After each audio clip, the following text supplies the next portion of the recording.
La niña que no aparece en la lista. Me llamo Silvia, soy maestra de primaria en un pueblo de Hidalgo. Llevo más de 10 años dando clases en la escuela Benito Juárez turno matutino. Es una escuela chiquita, con 3 salones y un patio de tierra. La mayoría de los niños viven cerca. Algunos llegan solos, otros vienen con sus abuelitas o sus hermanitos más grandes. Todo era tranquilo, hasta que llegó ella. Era agosto. Regresábamos del receso de verano y me asignaron el primer grado. Me dieron la lista con los 24 niños inscritos y comencé a aprenderme sus caritas y nombres. El tercer día fue cuando la vi por primera vez. Entró al salón callada, con el uniforme completo, trenzas perfectamente hechas y una mirada fija. Se sentó en la esquina de hasta atrás, junto a la ventana. Yo estaba escribiendo en el pizarrón y al girarme, ya estaba ahí. ¿Cómo te llamas, corazón? Le pregunté. Tardó unos segundos, pero respondió. Me llamo Daniela. Le sonreí, marqué su nombre con lápiz en mi cuaderno y seguí con la clase. No la vi hablar con nadie. No jugó en el recreo. Y al sonar la campana de salida, se fue sola, sin despedirse, caminando hacia la parte trasera de la escuela, donde no hay portón, solo un terreno baldío lleno de hierba. Esa noche, revisando mi lista oficial, no encontré su nombre. Ni Daniela ni ningún apellido parecido. Pensé que quizás había sido inscrita de último momento. Al día siguiente pregunté en dirección, pero la secretaria me dijo que no había ninguna alumna nueva fuera de lista. ¿Estás segura que no te confundiste con alguna niña parecida? Me preguntó. Negué con la cabeza. Aún así, revisé una por una, nombres, caras, lugares. Nada. Daniela no aparecía. Volví al salón y, como si hubiera leído mis pensamientos, ahí estaba. En el mismo lugar. Callada. Viéndome, ese día me armé de valor y le dije, Daniela, necesito que me digas tu apellido para ponerte en la lista. Me miró muy seria. Luego dijo algo que me heló la sangre. No me pongas. Ya lo han hecho antes. No insistí. Me limité a dejarla estar. Era buena niña, no molestaba, hacía los ejercicios aunque nunca entregaba hojas. Pero lo raro era que nadie más la notaba. Ni los otros niños. Una vez le pregunté a Mónica, una alumna sentada a su lado, ¿te cae bien Daniela? ¿Quién? Me respondió, la niña con la que te sientas. Señalé, yo me siento sola, Miss, me dijo, confundida. Ahí supe que algo no estaba bien. Empecé a vigilarla más. Daniela solo aparecía en las mañanas, entre 7:38. Se iba justo antes del timbre de salida. Nunca usaba mochila, pero siempre tenía lápiz. Una vez me acerqué a su pupitre después de que se fue y la silla estaba helada. No fría. Helada. Como si hubiera estado afuera, bajo lluvia. Una tarde, ya en casa, soñé con ella. Estaba en el salón, pero vacía, sentada en la última banca, con la cabeza agachada. Me acerqué a tocarle el hombro, y en ese momento levantó la cara, no tenía ojos. Solo 2 cavidades oscuras, con lágrimas secas en los bordes. Desperté con el corazón acelerado. A la semana siguiente, decidí ir al archivo escolar. Pedí acceso a los registros antiguos. Quería saber si había existido alguna niña con ese nombre. Busqué por años, por grado, por listas. Nada. Hasta que encontré una carpeta azul, mal clasificada, entre documentos viejos. Año, 1998. Lista del grupo 1A. Y ahí estaba, Daniela Cruz López. La foto carnet pegada con cinta amarilla mostraba a una niña de trenzas, con la misma mirada. Fría. Vacía. Al reverso de la hoja, una nota a mano. Falleció dentro de la escuela, durante el receso. Se cayó desde el muro trasero intentando alcanzar su balón. El cuerpo fue encontrado entre el monte. No supe si llorar o gritar. Volví al salón al día siguiente, temblando. Ella estaba ahí. Pero esa vez no solo me miró. Sonrió. Una sonrisa rota. Dañada. ¿Ya recordaste, Miss? ¿Recordar qué? Usted me vio caer. Me quedé helada. Algo en mi cabeza hizo clic. En 1998, yo era alumna de esa escuela. Tenía 6 años. Yo la vi caer. La maestra no estaba. Y yo, no dije nada. Me acuerdo ahora. Me acuerdo de sus gritos. Me acuerdo de cómo todo se volvió silencio. El balón rebotando, me quedé paralizada. La campana sonó, los niños salieron, y ella no. Se levantó de su asiento, caminó hacia mí y susurró, ya pasaron muchos años. No te preocupes. Yo solo quiero que me vuelvan a poner en la lista. Al día siguiente, no regresó, ni el siguiente, ni en semanas, pero desde entonces, a veces encuentro una hoja en blanco sobre el escritorio. Escrita con lápiz suave, en letra infantil, dice, presente. Daniela Cruz López. He intentado ignorarlo. He intentado convencerme de que fue mi mente. De que no fue real. Pero cada cierto tiempo, un alumno del grupo empieza a mirar hacia la banca de atrás y me pregunta, Miss, ¿por qué esa niña me ve feo? Y no tengo que decirles, solo bajo la cabeza. Y espero que Daniela esté tranquila por ahora. El salón que nadie quiere vigilar. Mi nombre es Ernesto, y hasta hace poco trabajé como vigilante nocturno en una secundaria técnica del Estado de México. Estaba desempleado cuando me ofrecieron ese puesto, y aunque no pagaban mucho, el turno era tranquilo, de 10 de la noche a 6 de la mañana. Me dijeron que lo único que tenía que hacer era dar rondines, cuidar que no se metiera nadie, y reportar si alguna puerta quedaba abierta. El director, un tipo seco y sin muchas palabras, me entregó un juego de llaves y me dijo algo que me pareció raro en su momento. Todo está tranquilo aquí, solo no pierdas el tiempo cerca del salón 2C. Pensé que lo decía por broma o porque sería algún lugar donde fumaban los estudiantes. Esa primera noche no pasó nada. Caminé por el patio, revisé las rejas, tomé café en la caseta de entrada. Me sentí bien.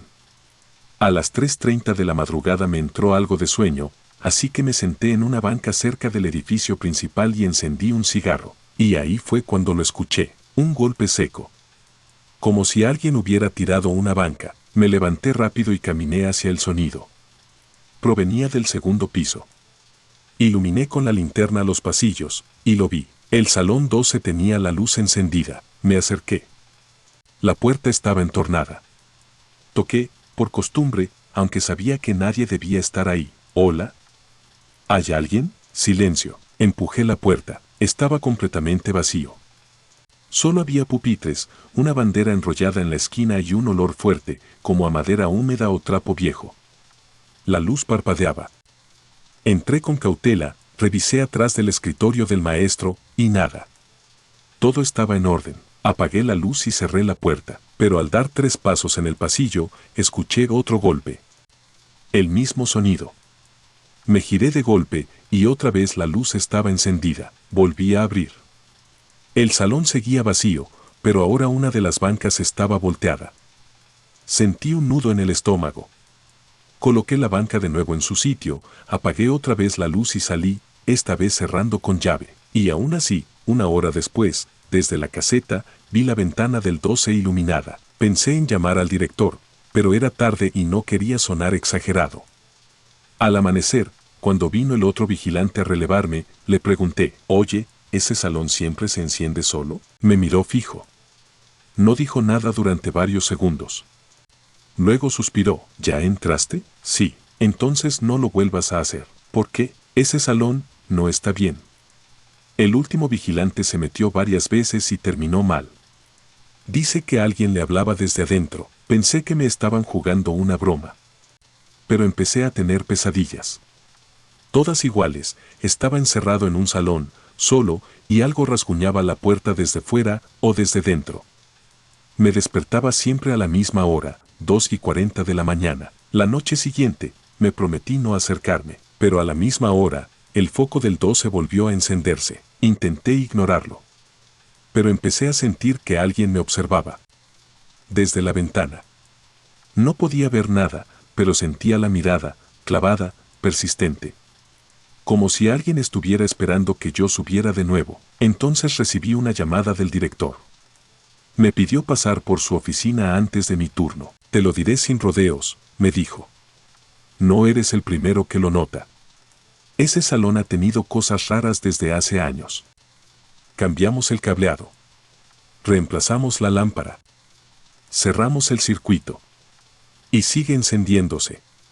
Nadie quiere darle clases a ese grupo. De hecho, ya no se usa. Desde que una maestra, bueno, tuvo un problema ahí. ¿Qué clase de problema? La encontraron hablando sola, sentada en una esquina. Repetía los nombres de todos los alumnos del grupo. Pero ese grupo ya no existía. Ahí supe que algo estaba verdaderamente mal. Esa noche, me preparé. Llevé una cámara pequeña que tenía guardada. Me senté desde lejos, con el zoom apuntando al 12, esperando que algo pasara. A las 2:41, la luz se encendió. Vi por la pantalla algo que no esperaba, una sombra se movía dentro del salón. No se veía bien, pero era clara. Algo que se arrastraba por el suelo. No humano. No animal.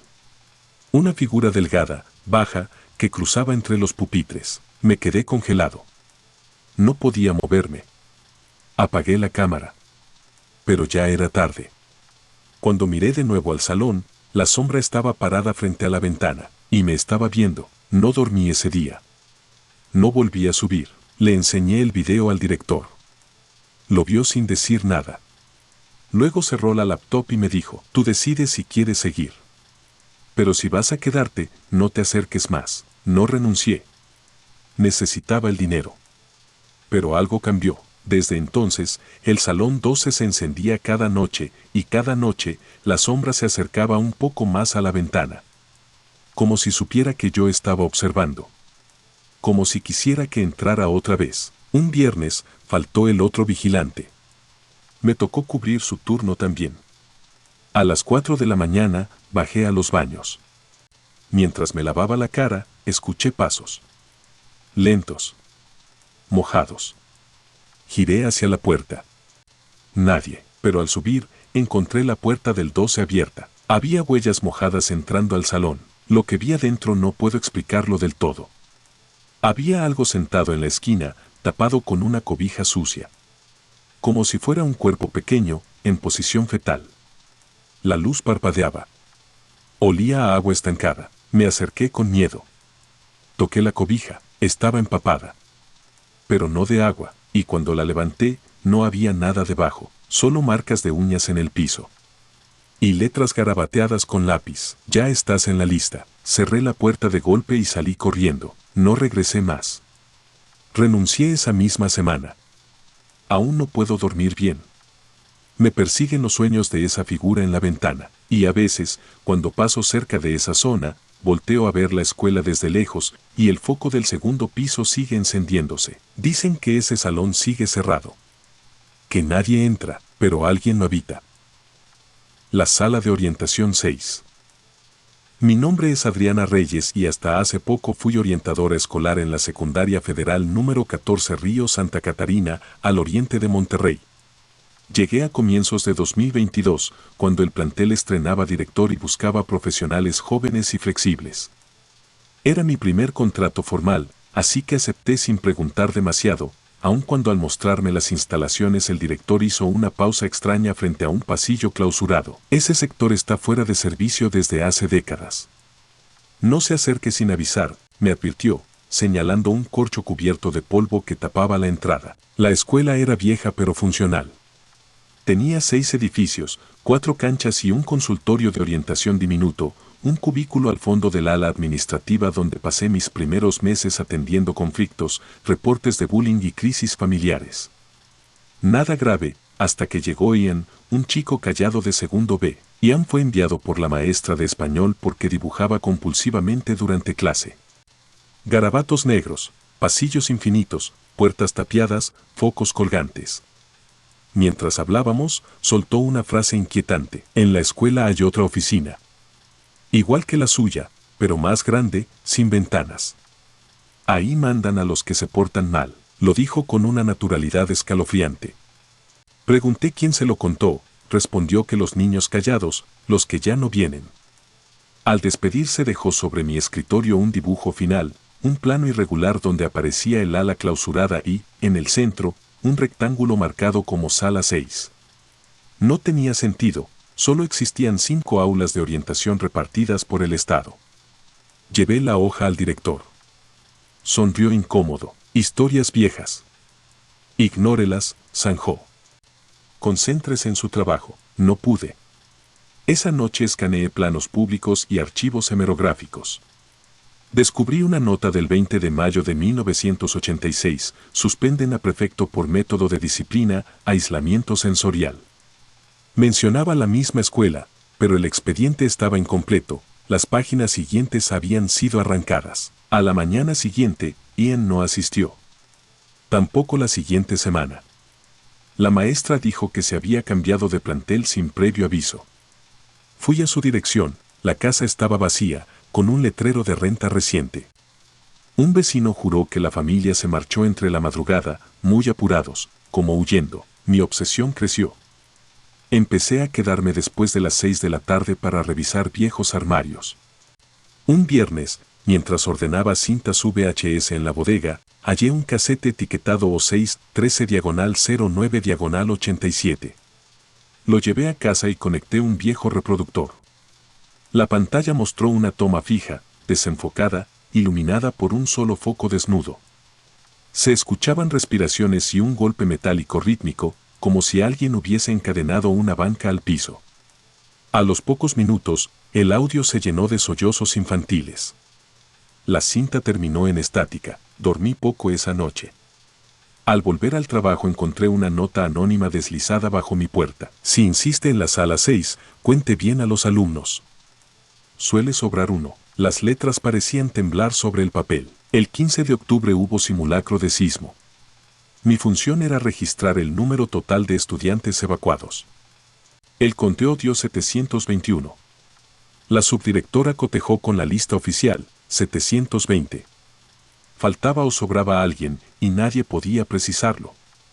Al comentar la discrepancia, la prefecta mayor, una mujer que llevaba 30 años ahí, susurró sin mirarme. Siempre pasa cuando abren la sala 6. Me acerqué, dispuesta a interrogarla, pero el director apareció y la conversación murió. Decidí forzar la entrada clausurada.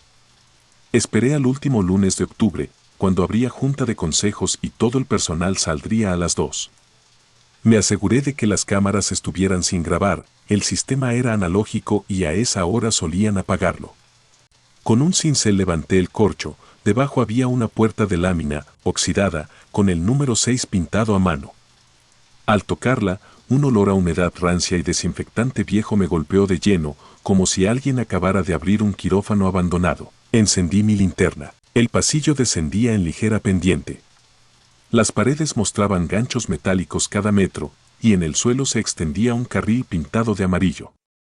A los pocos pasos sentí el aire más frío, más denso, y un murmullo lejanísimo, mezcla de ventilación rota y voces cubiertas, llegó a mis oídos. Al fondo vi una puerta doble, reforzada con travesaños.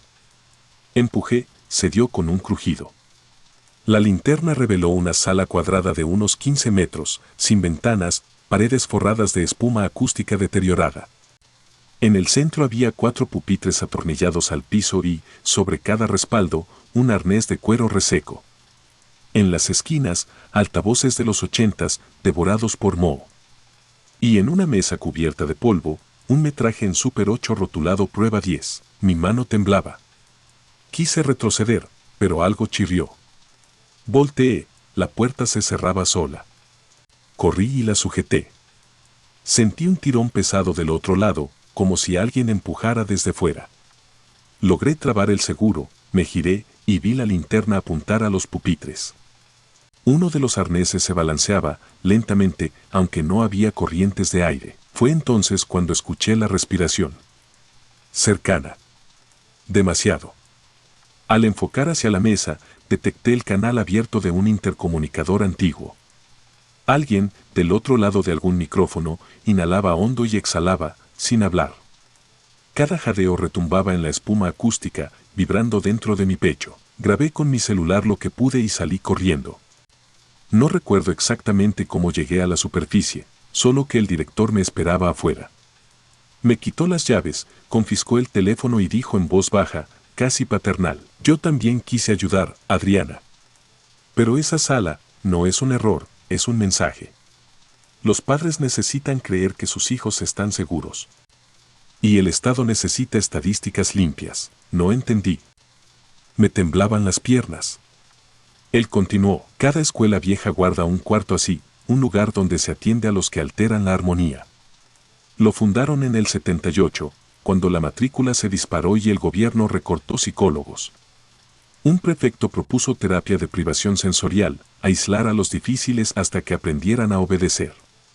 Hubo denuncias, claro, pero todo quedó archivado. Le exigí mi celular. No me lo devolvió. Me dio un sobre con mi finiquito y un acta de renuncia por motivos personales. Si no firmaba, aseguró, publicarían mis grabaciones manipuladas y destruirían mi reputación.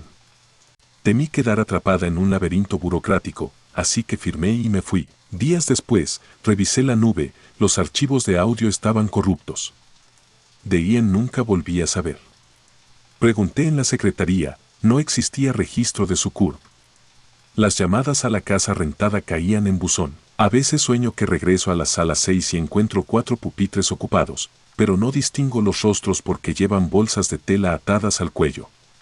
Cuando me acerco, todos levantan la cabeza al mismo tiempo, sus ojos brillan aunque la habitación esté completamente oscura. Entonces la cinta Super 8 arranca sola y proyecta en la pared mi rostro, mirándome fijamente. Escribo esto desde otro estado, con nombre falso. Guardo la única prueba que rescaté, el dibujo de Ian, ahora arrugado y amarillento. Lo he visto decenas de veces, y cada vez descubro un trazo nuevo. Ayer noté, junto al rectángulo de la sala 6, un pasillo diminuto que antes no estaba. Lleva directo a una segunda habitación, más pequeña, marcada con un círculo negro. Fuera del papel, sobre la mesa de mi nuevo apartamento, escucho un golpeteo leve. Tec, tec, tec, como metal contra concreto. Cuento las respiraciones. A veces, en la penumbra, creo oír a un niño que susurra mi nombre. Solo necesito recordarme, una y otra vez, que las escuelas son lugares seguros. Que lo peor que puede ocurrir es un compañero que te empuje en el recreo. Que los cuartos de aislamiento sensorial se prohibieron hace casi 50 años, y que, si alguna vez un alumno dibuja algo que no encaja en los planos, lo mejor es ignorarlo. Firmar. Sonreír. Marcharte, porque algunos salones, cuando se abren, ya no permiten contar bien a los estudiantes, y siempre sobra uno. Armario 14. A las 7:43 de la mañana de un lunes cualquiera descubrí que la seguridad de una escuela puede desmoronarse con un simple golpe de suerte. Yo, Guillermo Álvarez, soy prefecto en la secundaria estatal Matilde Montoya de Tlajomulco, Jalisco. Creía conocer cada ladrillo del plantel hasta que esa hora exacta llegó. Mientras el himno sonaba en la cancha, tropecé con un candado roto frente al depósito de limpieza principal. El metal abierto dejaba ver algo insólito, un pedazo de piel humana atrapado entre las grapas de la cerradura. No sangre, no restos viejos de tablones, piel fresca, tan pegajosa que aún retenía el calor. Nadie gritó, nadie corrió. Todo siguió normal en la ceremonia cívica, y yo, con la mano temblorosa, empujé la hoja de lámina que decía Armario 14. La primera impresión fue el olor, una mezcla agria de cloro rancio y humedad que subía desde el piso de cemento. El depósito estaba más profundo de lo que recordaba, parecía haber extendido su longitud durante la noche. Avancé apenas 3 pasos y hallé en el suelo una credencial de alumno, foto reciente, uniforme impecable, nombre Luis Gerardo Estrada, grupo 2C. Reconocí al chico, alto, callado, buen promedio. La tarjeta estaba doblada y manchada de polvo, como si la hubieran pisoteado intentando esconderla. Regresé al pasillo con la intención de encontrar al director, pero el bullicio del timbre inundó el corredor y los alumnos cubrieron cualquier intento de hablar. Guardé la credencial en mi bolsa y cerré el depósito sin que nadie me viera. Ni siquiera yo estaba seguro de que había visto, y menos de cómo explicarlo. Tomé lista en la entrada principal como cada día. El grupo 2 se llegó en fila, Luis Gerardo no apareció.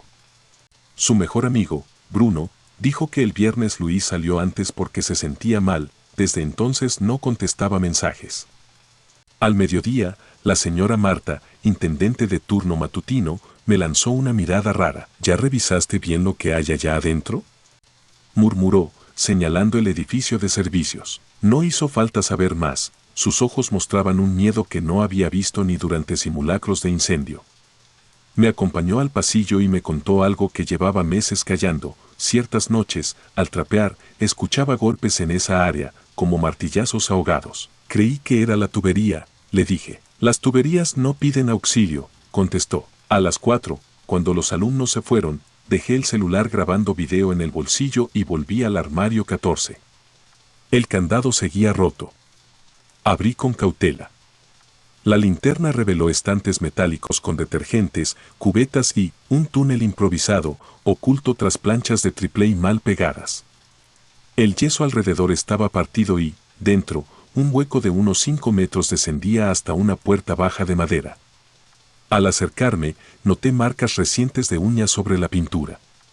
Tragué saliva, empujé la puerta, cedió con un crujido lento.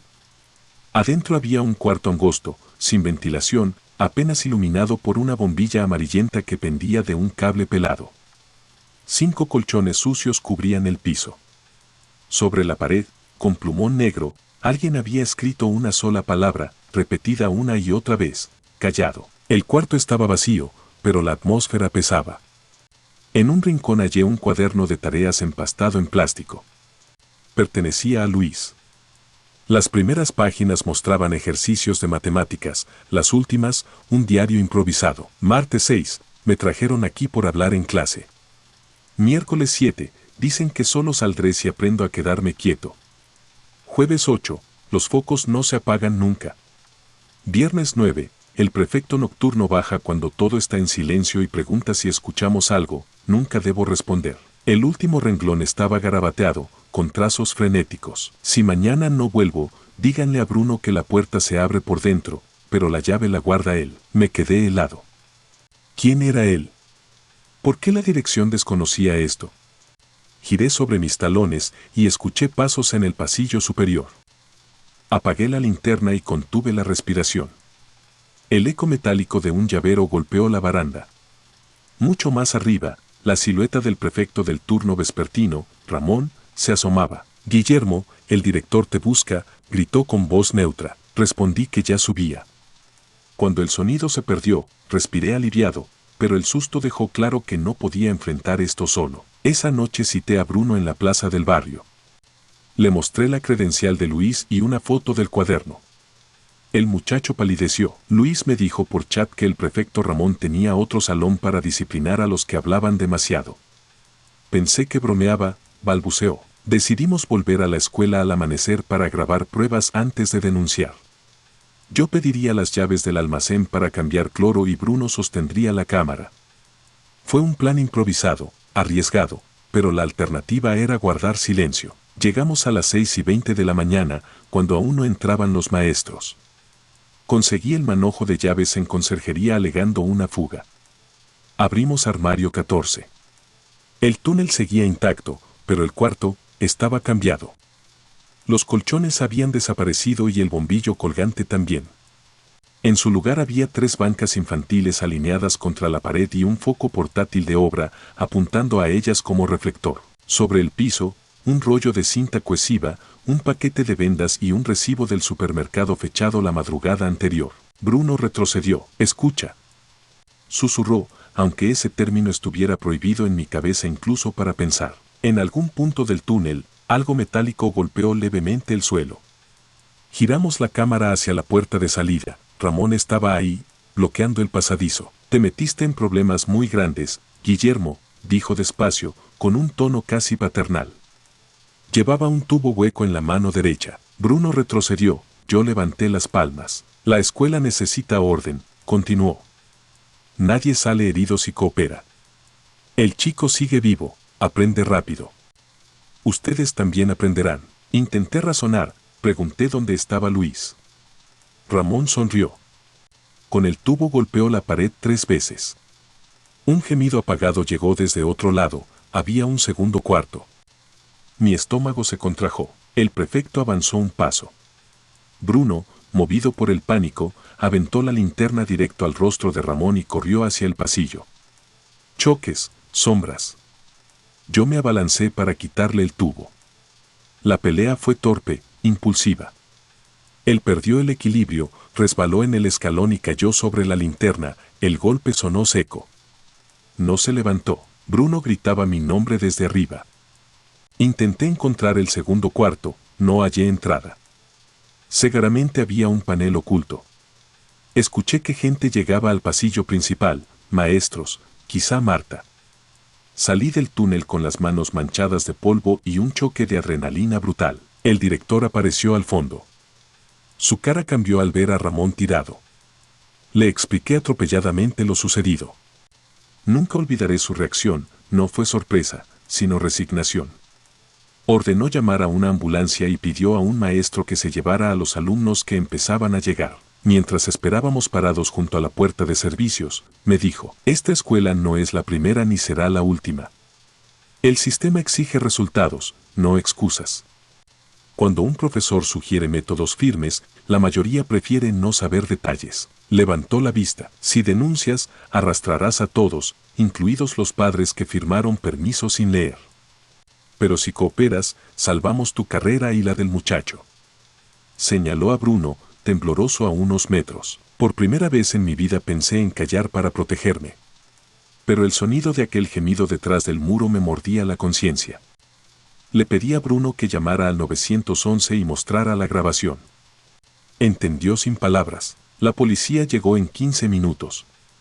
Hallaron a Luis, atado en un compartimento detrás de un falso tablero eléctrico, estaba deshidratado, pero vivo. Ramón fue trasladado grave, no supe si sobrevivió. El director fue arrestado por complicidad. Durante la investigación se destapó una red de salas de aislamiento en al menos 8 secundarias del estado, todas supervisadas por personal que convertía la disciplina en tortura silenciosa. Hoy, meses después, Luis regresa poco a poco a la normalidad y asiste a terapia. Bruno cambió de escuela. Marta renunció y reabre su puesto de tamales cerca de la central. Yo doy charlas de prevención de violencia escolar. A veces me preguntan si siento culpa por golpear a Ramón. Contesto que la culpa sería mayor si hubiera fingido no ver nada. Cada vez que entro a un plantel nuevo reviso bodegas, closets y depósitos antes incluso de saludar a la dirección. Sigo creyendo que la educación puede salvar vidas. Pero aprendí que, en los pasillos donde todo parece ordenado, el auténtico peligro no siempre viene de fuera. Se esconde en cuartos pequeños, sin ventilación, donde la obediencia se confunde con silencio y la autoridad con abuso. Por eso cuento esta historia, para que, cuando alguien tropiece con un candado roto y un trozo de piel pegado, no cierre la puerta y siga su día como si nada hubiera ocurrido. Registro de entrada 1947. Nunca pensé que fichar mi tarjeta a las 19:47 del martes, como hago todas las tardes, sería el inicio de la noche más larga de mi vida. Mi nombre es Valeria Gómez, tengo 29 años y soy maestra de computación en la Preparatoria Estatal Nueva Vizcaína de Mérida, Yucatán. A esa hora el turno vespertino casi ha terminado, los alumnos se van y los pasillos se quedan con el eco de las sillas arrastradas. Ese martes, sin embargo, algo falló. El sistema biométrico rechazó mi huella 3 veces y me obligó a firmar en el libro físico.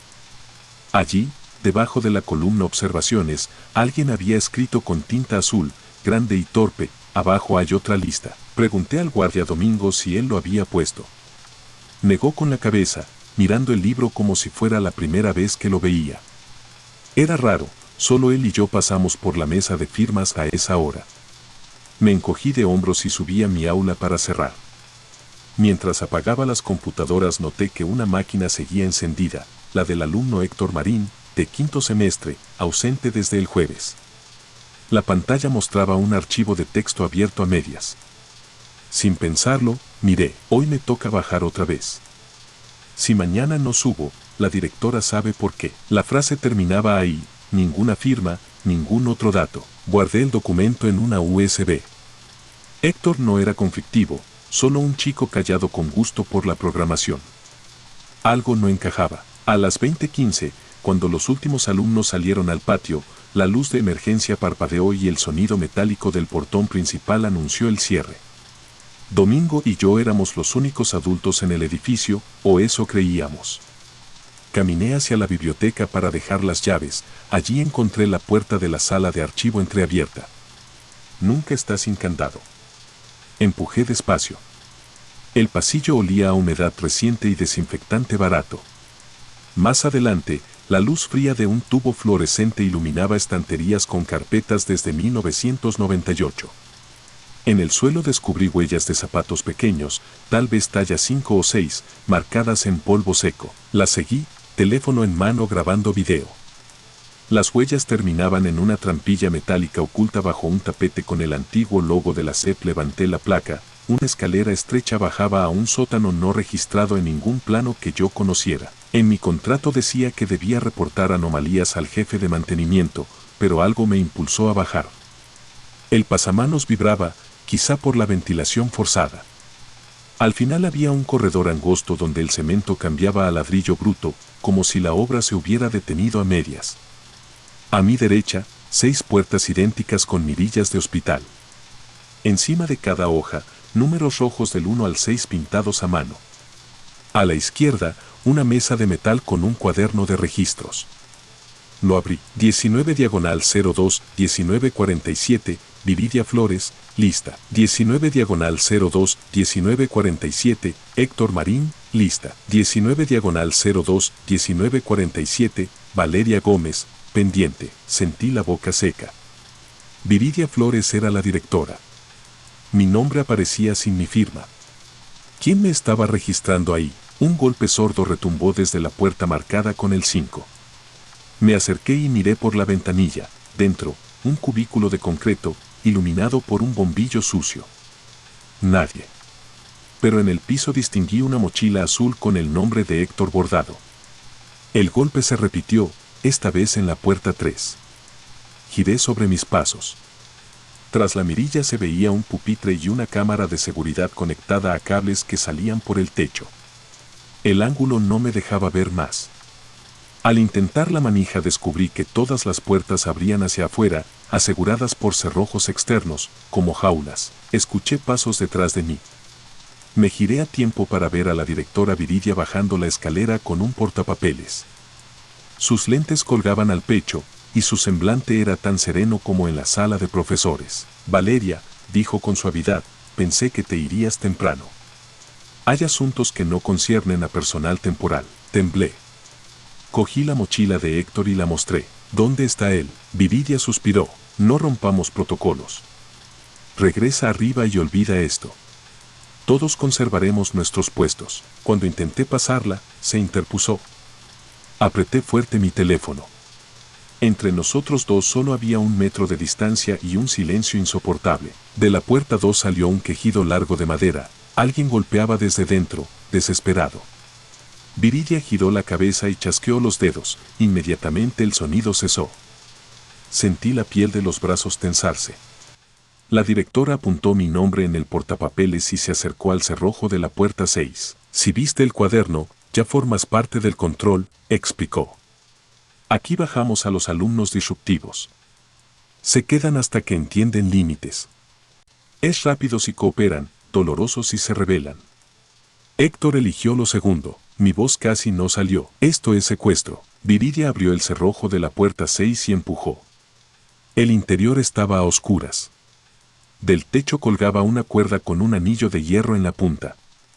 En la pared, un cronómetro digital marcaba 3 minutos y 27 segundos, descendiendo. Antes de que pudiera procesar, ella me jaló del brazo.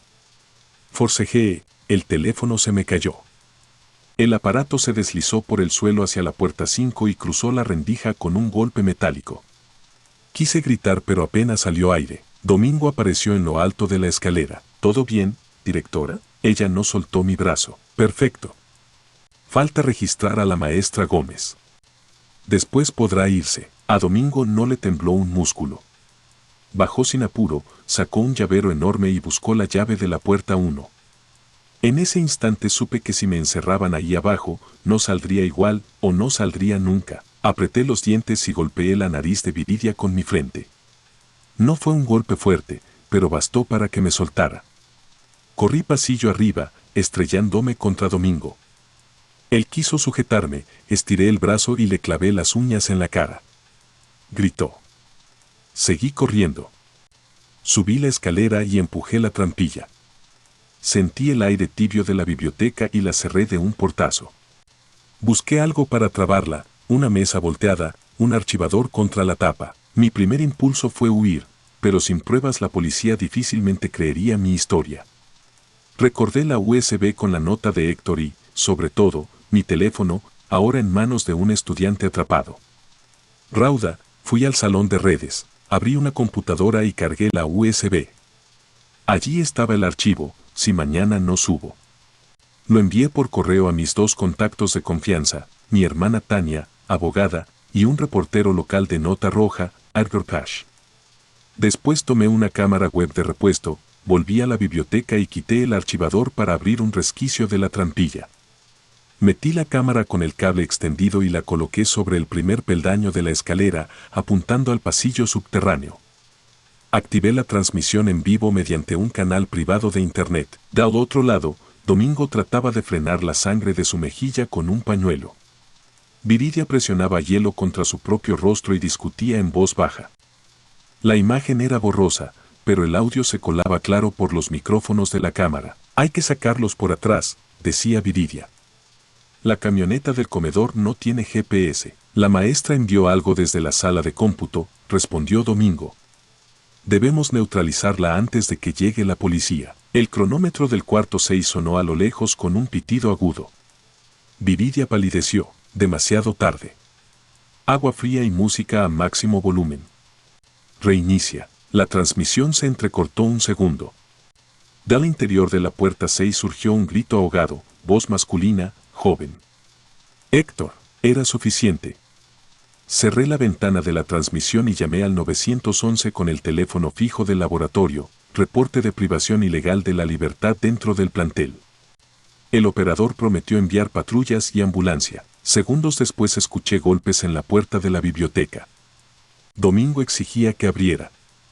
Empujé estantes contra la manija.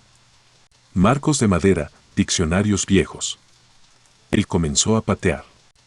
Mientras tanto, la directora gritaba órdenes a alguien que acababa de llegar, la subdirectora Olga. Sus voces subían la escalera, querían forzar la trampilla. Tomé una silla de ruedas de la enfermería contigua y la empotré bajo la manija como traba adicional. Una sacudida más fuerte soltó polvo del techo. Recé porque las patrullas no tardaran. Entre empujones, lograron abrir una rendija. La voz de Viridia se coló firme. Esto no tenía que acabar así, Valeria. Abre y lo arreglaremos. Ya llamé a la policía, respondí. El silencio repentino confirmó que se lo esperaban pero no tenían plan B. Entonces oí pasos rápidos alejándose. Las sirenas llegaron a los 5 minutos, rebotando en los muros del patio. Cuando los policías irrumpieron, encontraron la biblioteca convertida en barricada y a mí sujetando un extinguidor como única arma. Tras una explicación atropellada, los agentes levantaron la trampilla con palancas. Descendimos con linternas. De las 6 puertas, la 2 y la 5 estaban abiertas, dentro había correas de velcro, orejeras industriales y vendas. En las 6 hallamos a Héctor, atado a un banco, mojado de agua helada, tiritando y con los ojos inyectados. Vivía. Lo subimos enseguida y lo envolvieron con mantas térmicas. La directora, Domingo y Olga intentaron huir por la salida posterior, pero otra patrulla cortó el paso. Los detuvieron. Entre sus bolsillos hallaron documentos con listados de alumnos, horarios de sesiones correctivas y grabaciones de audio. Amaneció con flashes de prensa y padres furiosos golpeando la reja. Mi denuncia se convirtió en titular nacional. Descubren sótano clandestino de castigo en preparatoria de Mérida. Las autoridades educativas reconocieron errores administrativos y prometieron auditorías en todo el estado. Viridia evitó declararse culpable hasta que las pruebas digitales y el testimonio de Héctor, que despertó en el hospital esa tarde, la vincularon al proceso. Domingo y Olga aceptaron cargos por complicidad. Héctor tardó semanas en pronunciar más de 2 frases seguidas, aún no tolera habitaciones sin ventanas. Yo sigo dando clases, pero en otra escuela. Cada vez que paso la tarjeta, compruebo 2 veces que mi nombre no aparezca en listas que no firmé.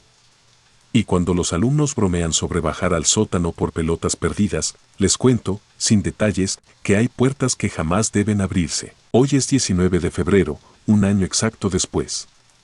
Al revisar mi correo escolar encontré un mensaje sin remitente. 19/02/1947, regreso, lista. Adjunto venía un archivo de audio de 4 segundos. Lo reproduje con auriculares, esperando algo terrible, pero solo escuché un tenue pitido electrónico, el mismo sonido del cronómetro bajo la puerta 6. Las autoridades juraron haber sellado ese pasillo con concreto. Aún así, cada noche, cuando el reloj marca 19:47, mi mente repite la misma pregunta: ¿quién sigue haciendo la lista allá abajo? Código silencio. Faltaban 45 minutos para las 7 cuando el altavoz interno lanzó un pitido y mi vida cambió para siempre. Yo me llamo Rafael Galván, técnico de mantenimiento en la Secundaria General número 28 Benita Galeana de Santiago, Nayarit. Esa tarde de jueves me encontraba en el taller de electricidad, reparando un regulador, cuando el sistema de anuncios se activó solo. La voz que salió no era la del director ni la de ninguna secretaria, era la de Hugo Santillán, alumno de tercero C, y repetía, despacio, como leyendo de memoria, un número desconocido: 66601. Luego silencio total. No música, no zumbido de fondo, nada. Agarré mi radio y llamé a vigilancia. Nadie respondió. Hugo no debía estar dentro del plantel, había sido suspendido 2 días antes por romper ventanas. Salí al pasillo y vi las luces de emergencia tintinear. En esos segundos iniciales olvidé el miedo, mi primer reflejo fue proteger el equipo caro del laboratorio. Luces de sótano. Al pasar por la sala de maestros me topé con Lucy Arriola, la orientadora. Venía pálida, sujetando el registro diario. Alguien activó la alarma de sismo desde conserjería, dijo, pero los sensores no marcan movimiento. La acompañé a la oficina del conserje. Encontramos el tablero abierto, todas las llaves colgando, menos una, la que abre el granero viejo, un almacén alejado que solo yo y el director usamos para guardar mobiliario en desuso. Fuimos al patio trasero. El viento golpeaba la lámina suelta del granero, creando un repique irregular que me ponía nervioso. Lucy apuntó la linterna, la puerta mostraba señales de forzamiento y, pegada con cinta, había una hoja arrancada de cuaderno. En tinta negra, si entren, sea luego, ni ortografía ni sentido, como si un niño lo hubiera escrito al revés y sin pensar. Abrí con cuidado. Dentro reinaba la oscuridad y un olor pesado a cloro con tierra mojada. La linterna reveló muebles cubiertos y cajas de exámenes viejos. Nada más. O eso creí. Un crujido sonó a la derecha. Giré el haz y vi 2 pupitres perfectamente alineados, recientes, sin polvo. Sobre uno descansaba un altavoz portátil conectado a una batería. El display rojo mostraba la misma cifra que había en el altavoz del pasillo, 66601. Algo dentro de mí entendió que era un código de acceso, pero ¿acceso a qué? Lucy quiso llamar a emergencias, pero su celular no tenía señal. El mío tampoco. Era raro, porque el plantel siempre tiene cobertura. Comprobé la radio escolar, solo estática. Sentí un impulso irracional de salir corriendo, pero la curiosidad me sujetó. Me acerqué al altavoz y lo apagué, el número desapareció. Al hacerlo, escuchamos un golpe hueco debajo de los pupitres, como si hubieran soltado un costal. Movimos uno y descubrimos una trampilla metálica en el suelo, cubierta con pintura fresca. Sobre la tapa había marcas de manos pequeñas, impresas en polvo. Abrí la tapa.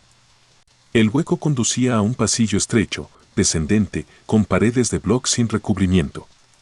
De allí subía un aire caliente, denso, mezclado con lejía. Lucy negó con la cabeza, dijo que era mejor esperar a la policía. Le respondí que, sin señal, nadie vendría a tiempo si un alumno estaba abajo. Al final, bajamos los 2. El metal se cerró encima con un chasquido que me heló la sangre, pero ya no había vuelta atrás. 5 escalones después el túnel se ensanchó y vimos algo imposible. Los casilleros rojos que retiraron durante la remodelación del año pasado formaban un corredor improvisado. Cada puerta estaba etiquetada con números consecutivos del 01 al 26. En la mayoría se leían nombres de estudiantes, escritos con plumón. Al llegar al casillero 17 vi el de Hugo Santillán. Lucy quiso abrirlo, estaba con candado. Golpeó y una voz infantil, ronca, respondió desde dentro. ¿Rafa? Sentí hormigueo en las manos. Pregunté si estaba bien. Respondió, hace calor y no me escuchan. Rompe el candado. Lo hice con la palanca que llevaba. Dentro había nada. Solo una bocina igual a la del granero y un celular proyectando la silueta de una mano en pantalla. Hugo no estaba. La voz había salido de la bocina. Aquello era una grabación. Lucy tapó su boca con la mano y retrocedió. Seguimos el corredor hasta una puerta doble con letrero de cartón, Auditorio S. Nunca existió un Auditorio S en la escuela. Escuchamos un zumbido eléctrico detrás. Empujé y la puerta se abrió. El interior era una sala amplia, iluminada por reflectores de obra. En el centro, una tarima hecha con bancos apilados sostenía un pupitre solitario. Sobre él, un libro de actas y una cámara encendida apuntando a la silla. Alrededor, distribuidas en círculo, había 16 sillas de ruedas con correas en los reposabrazos. 8 estaban ocupadas por maniquíes vestidos con uniformes, las cabezas forradas de cinta gris. Cada uno llevaba un letrero plastificado colgado al pecho con nombres que yo conocía, alumnos expulsados el año anterior. Alguien había recreado un consejo disciplinario macabro. Lucy temblaba. Quiso volver. Señalé que frente al pupitre había una tableta mostrando un temporizador en cuenta regresiva, 14 minutos y 32 segundos. Bajo el contador, un texto, audiencia a cargo de los señores docentes. Falta el testigo. Hugo era testigo de algo. El reloj seguía corriendo.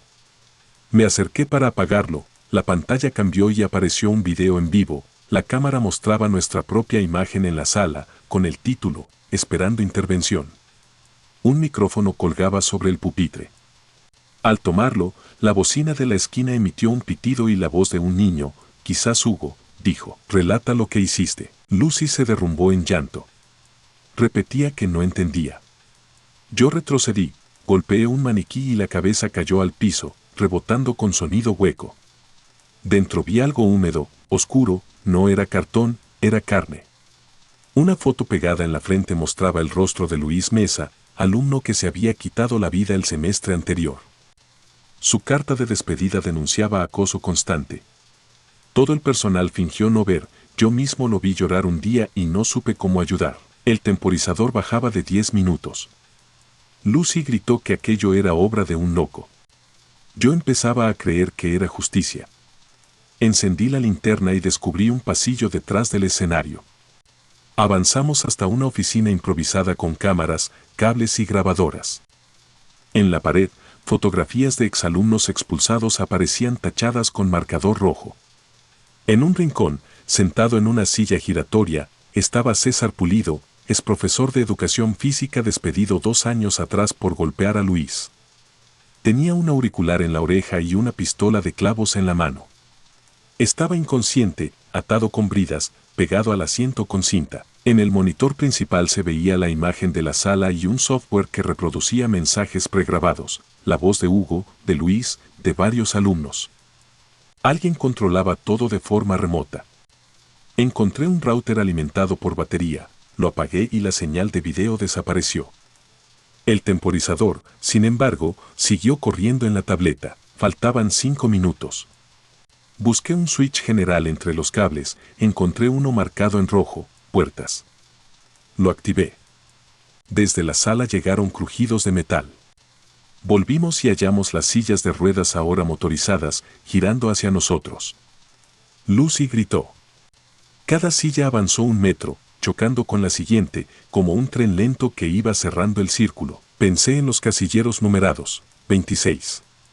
Las sillas, 16. Pupitre central, 1, conté 43 nombres tachados en el mural, la generación completa de hace 2 años. Alguien quería representar un tribunal, pero faltaba el último acto, faltaba la sentencia. El temporizador llegó a 0 horas. El altavoz reventó en un pitido agudo. Las luces se apagaron. En la oscuridad, un video proyectado sobre la pared mostró a Hugo encadenado en un aula de laboratorio. Reconocí el techo, era el viejo edificio B, clausurado por daños. Hugo leía un documento en voz alta. Causa de muerte, omisión de ayuda. Testigos presentes, personal docente y de apoyo, hora de los hechos, 18:02. Responsables, lista de nombres, incluyendo el mío, punto. Lucy se tapó los oídos. Yo veía mi nombre resaltado. Después de la lectura, Hugo miraba directo a la cámara y decía, nadie volverá a fingir que no escucha. En ese instante el proyector se apagó. Un golpe sacudió la puerta principal del auditorio. Otra vez, luego otra. Alguien golpeaba desde fuera con furia. Temí que fuera el director, o peor, el verdadero responsable.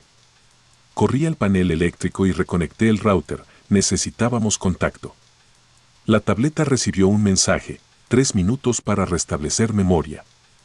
Apareció un planito con flecha al laboratorio. Lucy lloraba, pero la convencí de ir. Quedarnos podía ser peor. Tomamos un destornillador y la pistola de clavos como defensa. Cruzamos el corredor de casilleros. Algunos golpes sonaban desde dentro, quizás grabaciones activadas por sensor. Subimos la escalera que llevaba a la planta abandonada. El edificio olía a pintura vieja y polvo. Seguimos los carteles B Química hasta encontrar la puerta entreabierta. Dentro, Hugo estaba encadenado a una silla, vivo, con un tubo de PVC atado al cuello, impidiéndole mover la cabeza. Frente a él había un teléfono mostrando el mismo temporizador, reiniciado en 2:30.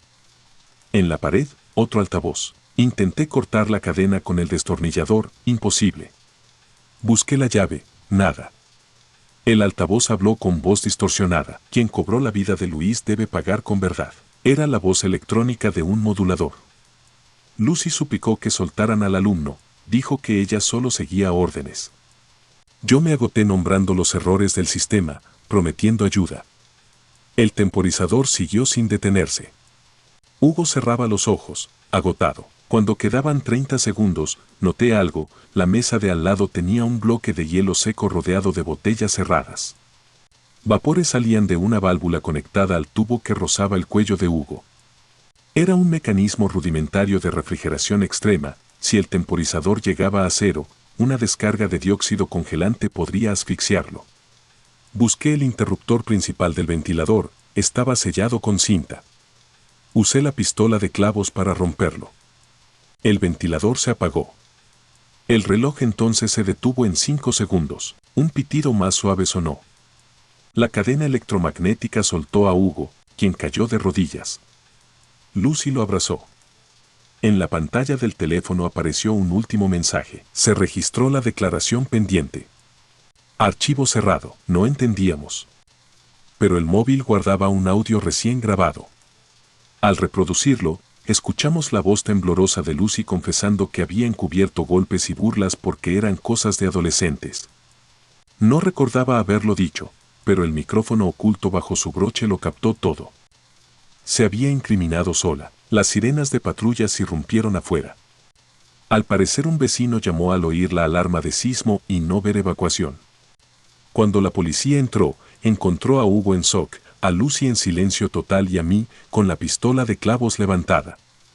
Buscaron a César Pulido en el auditorio, pero solo hallaron la silla vacía. Alguien lo había soltado. En su lugar dejaron una nota en letras rojas. Una verdad menos, faltan muchas. El director fue detenido por mantener áreas sin reporte de seguridad. Pulido apareció una semana después, con la mandíbula rota, en un terreno baldío. Nunca identificaron al agresor. Hugo se recuperó. Lucy enfrenta juicio por negligencia. Yo sigo en terapia. Nunca supimos quién montó el laberinto. Las cámaras internas registraron una figura con overol gris entrando la noche anterior, pero nunca saliendo. La policía lo llama el arquitecto. Yo creo que fue más de una persona. El granero viejo quedó sellado, pero a veces, al pasar cerca, el sensor de movimiento activa luces que nadie instaló después. Cuando pienso en el código 66601 recuerdo que en informática se usa 666 para permisos totales en sistemas Linux, 01 es ejecución sin lectura. Alguien nos ejecutó sin mostrarse. Nos obligó a ver lo que habíamos dejado pasar. Sigo trabajando en la secundaria, quizá por necesidad, quizá por culpa. Cambiaron al director, cambiaron el protocolo de reportes, instalaron cámaras nuevas. Pero cada tarde, cuando ficho mi tarjeta, miro el libro de firmas. Si algún día vuelvo a leer abajo hay otra lista, juro que no bajaré solo. Porque sé que, escondido tras las paredes, un sistema espera órdenes. Y alguien, en algún sitio de la red, conserva el poder de abrir puertas que la escuela nunca quiso admitir que existen. Muchas gracias, te invito a suscribirte y darle like si quieres más historias.